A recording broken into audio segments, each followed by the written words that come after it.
Assalamualaikum warahmatullahi wabarakatuh. Perkenalkan saya Indri Auliani Sofyan, NPM 1908260010. Saya akan membahas di blog neurologi, membahas mengenai penyakit migrain. Jadi migrain ini adalah jenis nyeri kepala primer yang bersifat berulang dengan serangan yang dapat berlangsung selama 4 hingga 72 jam. Jadi nyeri kepala ini umumnya dirasakan hanya di satu sisi kepala, terasa berdenyut dan juga memiliki intensitas sedang hingga memberat. Keluhan ini diperberat oleh aktivitas fisik rutin serta disertai gejala seperti mual, fotofobia atau sensitivitas terhadap cahaya dan juga sensitivitas terhadap suara.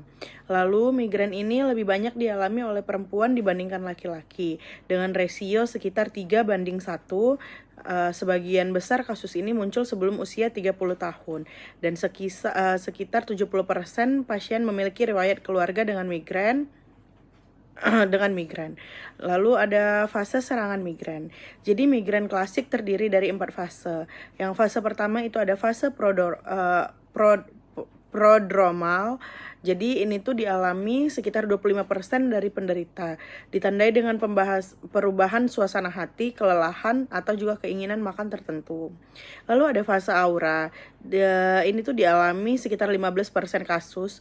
Jadi muncul itu sebelum nyeri kepala dengan gejala seperti gangguan visual, sensorik, atau bahasa. Lalu ada fase nyeri kepala. Ini tuh nyeri berdenyut seringkali di satu sisi kepala. Lalu ada fase postdormal, yaitu setelah nyeri mereda, pasien merasa lelah, sulit konsentrasi, atau masih sensitif terhadap suara dan cahaya. Lalu ada juga faktor pencetus dan gambaran klinis. Jadi beberapa faktor pencetus migrain antara lain perubahan hormonal seperti menstruasi, lalu juga ada terlambat makan, konsumsi makanan seperti coklat, keju, buah-buah tertentu, dan makanan yang mengandung MSG. Lalu juga ada alkohol, kurang tidur atau tidur berlebih, cahaya silau, atau juga bisa jadi karena faktor fisiologis seperti stres, marah, dan juga cemas. Jadi secara klinis, nyeri kepala pada migrain bisa begitu berat sehingga mengganggu aktivitas harian. Biasanya terasa di satu sisi, yaitu berdenyut dan makin parah saat bergerak, disertai mual, muntah, serta sensitivitas terhadap cahaya atau suara. Untuk diagnosis dan diagnosis bandingnya, jadi migrain ini ditegakkan berdasar wawancara medis atau anamnesis, gejala klinis, pemeriksaan fisik, serta neurologis.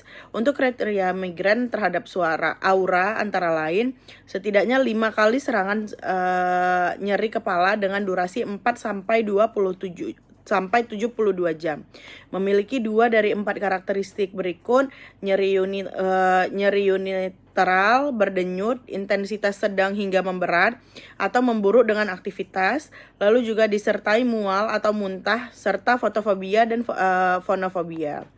Jika ada kecurigaan kelainan otak atau sistem saraf pusat, pemeriksaan penunjang dilakukan seperti pemindaian tomografi komputer atau CT scan atau pencitraan resonansi magnetik atau biasa disebut MRI. Lalu ada diagnosis banding pada migrain meliputi tension tipe headache atau nyeri kepala tegang, nyeri kepala cluster, nyeri kepala cervicogamy. Untuk tata laksana sendiri, jadi tujuan tata laksana adalah menghentikan gejala migrain secepat mungkin dan mengurangi nyeri. Beberapa terapi yang digunakan adalah kombinasi paracetamol, aspirin, dan juga kafein. Itu tuh misalnya 250 mg per 250 mg per 65 mg. Lalu ada juga obat antiinflamasi non-steroid seperti ibuprofen atau naproxen. Lalu juga ada triptan seperti sumatriptan dan banyak lagi. Lalu juga ada ergotamin. Lalu juga ada obat anti mual seperti metoclopramid. Lalu ada juga akan dilakukan juga terapi profilaksis, yaitu pencegahan. Jadi terapi pencegahan ini diberikan jika migrain terjadi lebih dari 2 kali dalam sebulan, berlangsung lama atau menyebabkan disabilitas. Obat yang digunakan antara lain adalah obat hipertensi, lalu antidepresan, antikonvulan, lalu juga ada antibodi monoklonal, lalu juga bisa diberikan terapi lain termasuk suntikan toksin. Untuk edukasinya, pasien migrain perlu diberi edukasi agar dapat mengenali dan menghindari pencetus.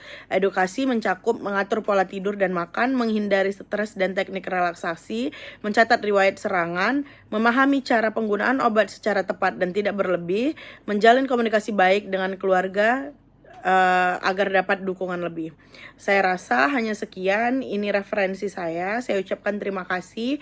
Assalamualaikum warahmatullahi wabarakatuh.